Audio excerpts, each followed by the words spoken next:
હવે આગળ વાત કરીએ ગાંધીનગરની। એક સમયે ગાંધીનગર સૌથી હરિયાળું પાટનગર હતું, પરંતુ સમયાંતરે વિકાસના કામો માટે મોટી સંખ્યામાં વૃક્ષો કપાતા આ બિરુદ ગુમાવી દીધું છે। જૂના સચિવાલયમાં હાલ રીડેવલપમેન્ટ ચાલી રહ્યું છે અને નવા બ્લોક બનાવવામાં આવી રહ્યા છે, જેના કામ માટે વર્ષો જૂના વડ, લીમડા, અશોક પીપળા સહિતના ઘટાદાર વૃક્ષો કાપી નાખવામાં આવતા પ્રકૃતિ પ્રેમીઓમાં રોષ ફેલાયો છે। ત્યારે હજુ પણ આ સંકુલમાં વર્ષો જૂના વડના વૃક્ષો કાપવામાં આવનાર છે, ત્યારે પ્લાનિંગ વિના આડેધડ વૃક્ષો કાપવાની નીતિ સામે લોકોમાં રોષ જોવા મળી રહ્યો છે। શહેરની સંસ્થા પ્રકૃતિ રક્ષા અભિયાન દ્વારા આ મામલે જિલ્લા કલેક્ટરને આવેદનપત્ર પણ આપવામાં આવ્યું હતું, જેમાં જણાવ્યા પ્રમાણે ગાંધીનગરનો વિકાસ થાય તે એક સારી બાબત છે, પણ વર્ષો જૂના વૃક્ષોનું નિકંદન કાઢી વિકાસ થાય તે યોગ્ય લાગતું નથી। ત્યારે આ પ્રકારનો વિકાસ આવનારી પેઢી માટે પણ વિનાશ સાબિત કરી શકે છે।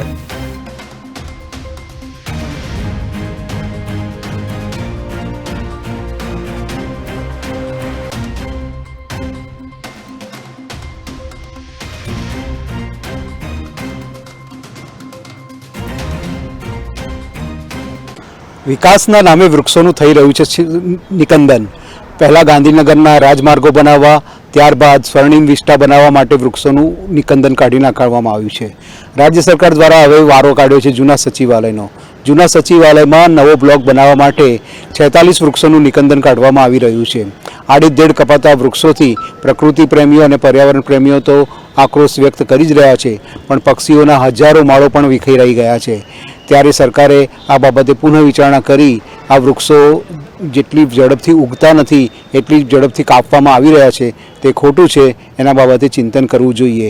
કેમેરામેન પ્રદીપ કડિયા સાથે રિપોર્ટર જયેશ મેવાડા, પાટનગર નેટવર્ક ન્યૂઝ ચેનલ, ગાંધીનગર।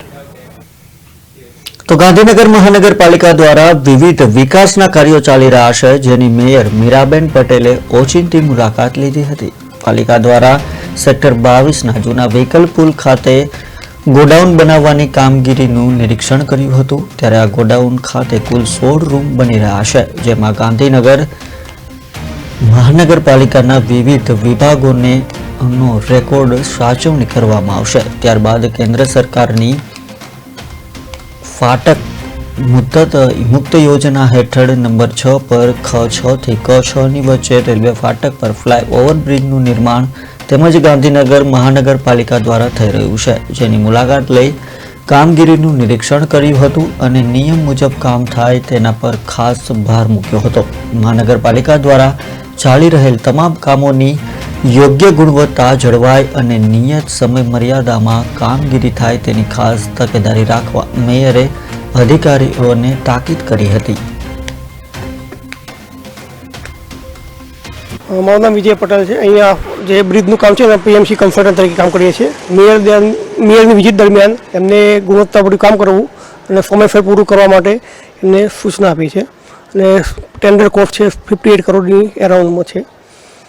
કેટલા વર્ષથી કામ ચાલી રહ્યું છે? કામ ચાલુ છે લગભગ 1.5 વર્ષથી અને ટાઈમ તો હવે રેલવેનું જ કામ બાકી છે, એટલે હવે ફિનિશ થવાની તૈયારીમાં છે।